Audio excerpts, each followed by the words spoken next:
एक diplomatic news सामने आया है। इंडिया और बांग्लादेश का रिलेशन डायरेक्टली स्पॉटलाइट में आया है। इंडिया ने बांग्लादेश के एनवॉय को सुमॉन किया है और इसका पूरा रीजन है वहां के बढ़ते सिक्योरिटी कंसर्न्स। चलिए इस न्यूज को थोड़ा समझते हैं डिटेल में कि आखिर हुआ क्या है। रॉयटर्स की रिपोर्ट्स के अकॉर्डिंग इंडिया ने बांग्लादेश के हाई कमिश्नर को दिल्ली में सुमॉन किया है। इंडिया ने ऑफिशियली कंसर्न रेज किया है ढाका में सिक्योरिटी सिचुएशंस को लेकर, खासकर इंडियन डिप्लोमेट्स, ऑफिशियल्स और इंडियन इंटरेस्ट के ऊपर। फॉरेन मिनिस्ट्री सोर्सेज के मुताबिक इंडिया ने क्लियर मैसेज दिया है कि डिप्लोमेटिक मिशंस की सिक्योरिटी इंटरनेशनल रिस्पॉन्सिबिलिटी होती है और इसमें कोई भी कॉम्प्रोमाइज नहीं किया जा सकता है। अब सवाल ये आता है, व्हाई इज दिस इम्पोर्टेंट? ये इतना इम्पोर्टेंट क्यों है?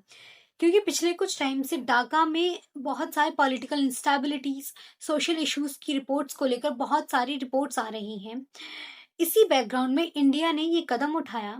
इंडिया का मानना है कि इंडियन एम्बेसी, इंडियन स्टाफ्स और इंडियन सिटीजन्स को किसी भी तरीके से रिस्क में नहीं डाला जा सकता और इसीलिए बांग्लादेश एनवॉय को फॉर्मली सुमोन करके इंडिया ने अपनी कंसर्न स्ट्रॉन्ग डिप्लोमेटिक लैंग्वेज में रखी है। अब ये डिप्लोमेटिक मैसेज क्या है? डिप्लोमेटिक मैसेज यानी जब कोई कंट्री एनवॉय को सुमॉन करती है, यानी उनको बहुत ही ज़्यादा सीरियस होते हैं वो लोग और उनको तुरंत ही क्लैरिटी और एक्शंस चाहिए होते हैं।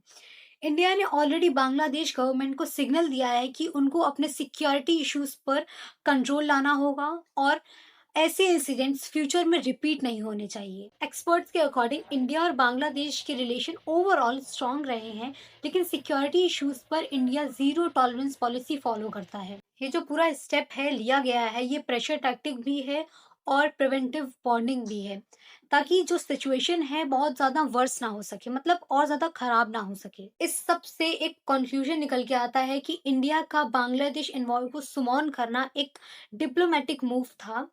इससे ये दिखाता है कि नेशनल सिक्योरिटी और डिप्लोमेट्स पर कोई भी कॉम्प्रोमाइज नहीं किया जा सकता।